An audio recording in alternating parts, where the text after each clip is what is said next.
Hey guys, and welcome back to my YouTube channel. It's Jess. I'm making a video for you every day in honor of Autism Awareness Month. That's the part of the field I personally work in terms of ABA, and I absolutely love what I do.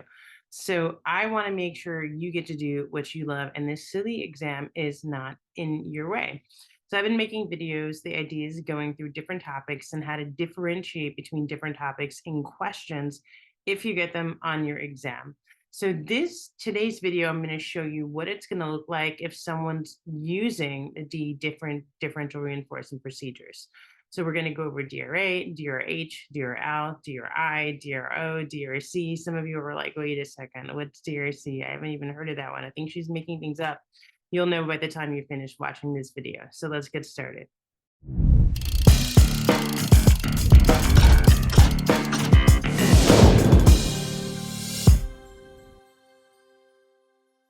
Okay, guys, so let's go over these questions. Now, this video is not going to help you to know which procedure to use. Maybe we can cover that in a future video. I also do cover that in my deep dive course in detail. This is simply just going to be, you can recognize what's being used. So if you get a question about what's being used, you'll know. So I'm going to just read the questions and then I'll explain the procedure that we're talking about. Now, I didn't put any answer choices here, but the answers are either going to be DRI, DRA, DRO, DRC, DRL, and DRH. I'm going to show you a bit of each of those. So the first one says, Rachel's a behavior analyst working with a child who picks his nose. She sets a timer for 10 minutes, and if the child does not pick his nose at all during the 10 minutes, he gets a sticker. If he does pick his nose, the timer is reset. What procedure is Rachel using? Okay, so this is going to be a DRO procedure. DRO means you're going to reinforce the absence of a behavior. So you're going to reinforce a child no matter what if they don't engage in the behavior. So essentially what you're going to do is you're going to set a timer, and if the child doesn't engage in the timer during the end of the interval, you're going to give them a reward, the reinforcer. If they do engage in the timer, you reset the timer. Now, this is not an ideal procedure because it can potentially reinforce other maladaptive behaviors, right? Because you're going to give them the reinforcer no matter what behavior they engage in, as long as it's not the target behavior. It also is extremely disruptive. It doesn't teach anything, right? So it is not the most ideal procedure to use, but it can be appropriate if there is no appropriate replacement behavior or if the child doesn't have any replacement behavior. So typically this is used when you're not able to use a replacement behavior. There is something also, just kind of so you know, called momentary DRO. I told you if the child doesn't engage in the behavior for the whole interval. There is a momentary DRO, which is meant to be less disruptive. That's if you give the child the reinforcer at the end of the interval, if they're not engaging in the behavior at the end of the interval. I don't find that to be a very effective procedure. It's not one I've ever used, but you may want to recognize what it is for your exam. Rachel's a behavior analyst working with a child who picks his nose. Every time he picks his nose, she tells him to sit in his hands. What procedure is Rachel using? This is just a DRI. A DRI stands for an incompatible, right, behavior. Oftentimes, and most oftentimes, it is functionally equivalent because we always want to give children a replacement behavior that's functionally equivalent when we can. However, there are going to be times where it's not appropriate to give a child a replacement behavior. You know, we say kids can't always have what they want. Sometimes it's just not appropriate. The kid wants to escape circle time. Too bad, right? He has to sit there. So sometimes compliance is actually the DRI for non-compliance. So this is an example where DRI is not a replacement behavior. Oftentimes people say DRI is the same as DRA, but with DRI, you can't do it at the same time. That's true most of the time, but it's not true all of the time. Sometimes DRI just means to do like this here. Instead of putting your fingers in your nose, sit in your fingers, right? Can't do both of those things at the same time. Rachel's a behavior analyst who is working with a child who frequently calls out during class. She teaches him to raise his hand instead of calling out. What procedure is Rachel using? This is going to be a DRA, right? DRA means we're going to put one behavior on extinction. So we're going to ignore the calling out, and we're going to reinforce raising your hand. So we're going to teach that as a replacement behavior.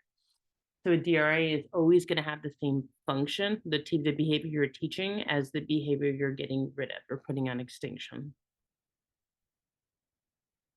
Okay, this is an example of DRA, where the behavior itself is communication. That can also be called a DRC, or functional communication training.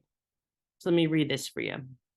Rachel's a behavior analyst who is working with a child who frequently pushes peers for attention. She teaches him to say, "Excuse me," instead. What procedure is Rachel using? DRA would be a completely valid answer here, right? Excuse me is a replacement behavior for pushing peers. However, it also could be called DRC, which is an AKA for functional communication training. It means differential reinforcement of communication is what it stands for. Whenever it's a DRA procedure and the replacement behavior is communication, it could be called a DRC. You may need to know that for your exam, so just know that that can be what it's called. But both, again, DRA or DRC would be equally correct here. Rachel's a behavior analyst working with a child who is smart, but constantly tries to answer questions. She tells him that he answers no more than 5 questions during class each day. She will give him a sticker. What procedure is Rachel using? So this is an example of a DRL procedure. This is a full session DRL. There are other types of DRL. I have a whole video on it, so you can check it out. I just put the card up there for you, so you can click on it and watch it. And so I'm not going to go over a tremendous amount of detail, but a DRL is when you want to lower the rate of behavior, but you don't want to get rid of it completely.